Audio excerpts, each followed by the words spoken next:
जीतेंगे हम ये वादा करो, कोशिश हमेशा सबसे ज्यादा करो, किस्मत भी रूठे बट हिम्मत ना टूटे, ऐसा मजबूत अपना इरादा करो। तो चलो शुरू करते हैं आज का टॉपिक जो है बैलेंसिंग द केमिकल इक्वेशंस। ये एग्जांपल देखते हैं। सबसे पहले एक बात ध्यान में रखो, बैलेंसिंग द केमिकल इक्वेशन में तराजू देखा है आपने, जितना राइट हैंड साइड में होता है उतना ही लेफ्ट हैंड साइड में चाहिए हमको, तभी जाके कोई चीज अपने को मिलती है, बराबर। और अगर कम ज्यादा रहा तो अपन लेते हैं क्या? नहीं लेते ना। वही चीज है बैलेंसिंग द केमिकल इक्वेशन में भी।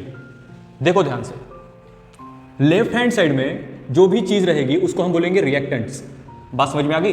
राइट हैंड साइड में जो भी चीज रहेगी उसको बोलेंगे हम लोग प्रोडक्ट, बराबर। ये जो साइन है, ये एरो जो है, ये बता रहा है direction of reaction, direction of reaction.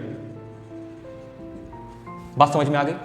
अब रिएक्टेंट्स में जितने भी एटम्स हैं वो सेम एटम्स हमको चाहिए कहा? प्रोडक्ट साइड में, बराबर। अब जितने भी नंबर्स में एटम रहेंगे वो सारे सेम चाहिए हमको यहां पे। अगर मान लो यहां पे सोडियम 1 है, देखा यहां पे सोडियम 1 है, बराबर। हाइड्रोजन के यहां पे कितने हैं? 2 एटम हैं। यहां पे देखो हाइड्रोजन के कितने एटम हैं? यहां पे 2 है और 1, 2 और 1 कितने हो गए? 3, बराबर। तो इसको बैलेंस करना पड़ेगा। बात समझ में आ गई?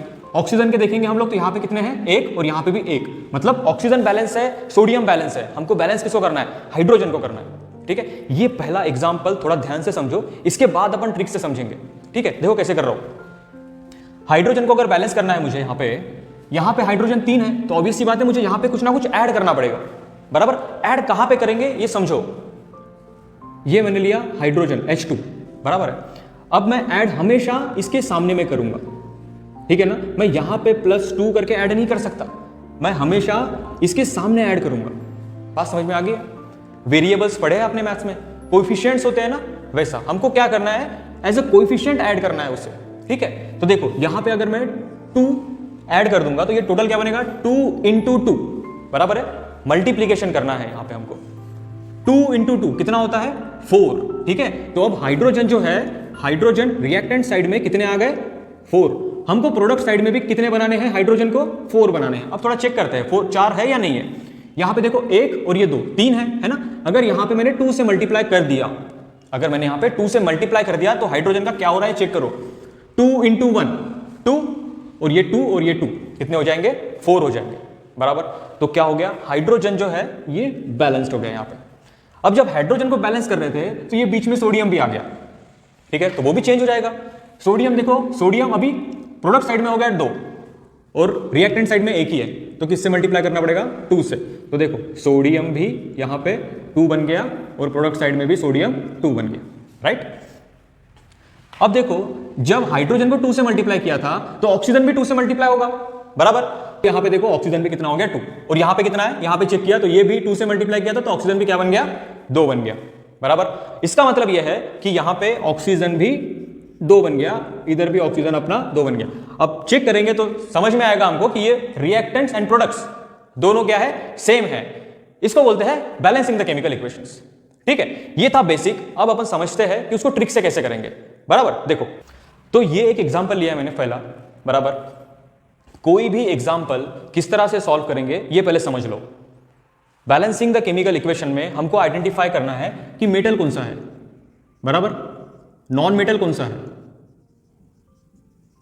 फिर उसके बाद देखेंगे हम लोग ऑक्सीजन, ऑक्सीजन है इक्वेशन में या नहीं है। फिर देन लास्ट में देखेंगे हम लोग हाइड्रोजन, ठीक है।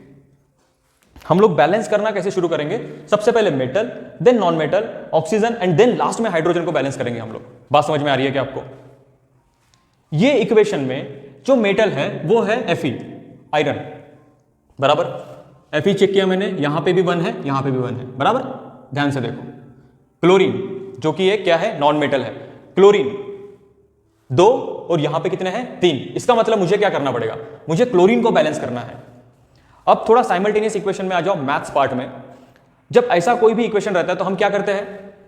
हम लोग यहां पे 2 है और यहां पे 3 है तो अपन क्या करते हैं? यहां पे 2 से मल्टीप्लाई कर देते और यहां पे 3 से मल्टीप्लाई कर देते, बराबर है। साइमल्टेनियस इक्वेशन याद करो, बराबर। हम ऐसा ही कुछ तो भी करते हैं, तब जाके अपने जो वेरिएबल्स है उनका कोएफिशिएंट सेम आ जाता है, बराबर। वैसे ही हमने यहां पे भी किया, ठीक है ना। तो क्लोरीन भी यहां पे क्या बना? 2 3 6 एंड यहां पे क्लोरीन क्या बना? 2 3 6, सही है। बट यहां पे आयरन भी था, Fe भी था, तो ये Fe कितना बन गया? 2, तो मुझे क्या करना पड़ेगा, यहां पे भी 2 से मल्टीप्लाई करना पड़ेगा। तो ये क्या बन जाएगा, Fe भी यहां पे 2 बन जाएंगे, और ये जो इक्वेशन है ये बैलेंस हो गया अभी। तो देखो ये सेकेंड इक्वेशन। अब यहां पे भी हमको सेम चीजें देखना है, पहले मेटल, फिर non metal, then oxygen, and last में हमको देखना है हाइड्रोजन। इस इक्वेशन में जो मेटल है वो Fe है, बराबर। Fe यहां पे 1 है और प्रोडक्ट साइड में कितना है 3, तो मुझे क्या करना पड़ेगा 3 से मल्टीप्लाई करना है यहां पे, ठीक है। तो यहां पे देखो मेटल क्या हो गया, Fe इज बैलेंस, राइट। उसके बाद हमको देखना है नॉन मेटल, नॉन मेटल यहां पे कुछ नहीं है। उसके बाद देखेंगे हम लोग ऑक्सीजन, ऑक्सीजन देखेंगे रिएक्टेंट साइड में 1 ही है, एंड प्रोडक्ट साइड में कितना है 4।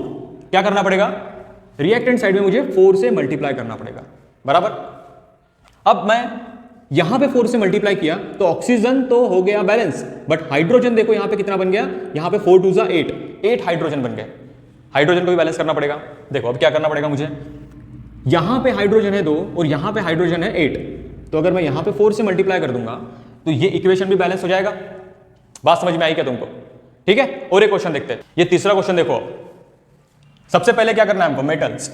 यहां पे मेटल क्या है, एल्यूमिनियम, Al, ठीक है। रिएक्टेंट साइड में अगर अपन देखेंगे तो एल्यूमिनियम के कितने एटम है, 2। प्रोडक्ट साइड में देखेंगे तो एल्यूमिनियम का ओनली 1 ही एटम है, तो मुझे क्या करना पड़ेगा, यहां पे 2 से मल्टीप्लाई करना पड़ेगा, राइट। तो यहां पे देखो मेटल बैलेंस हो गया। उसके बाद नॉन मेटल चेक करेंगे। नॉन मेटल देखेंगे हम लोग क्लोरीन, बराबर। क्लोरीन के 2 एटम है और यहां पे कितने एटम है, 2 3 6, बराबर।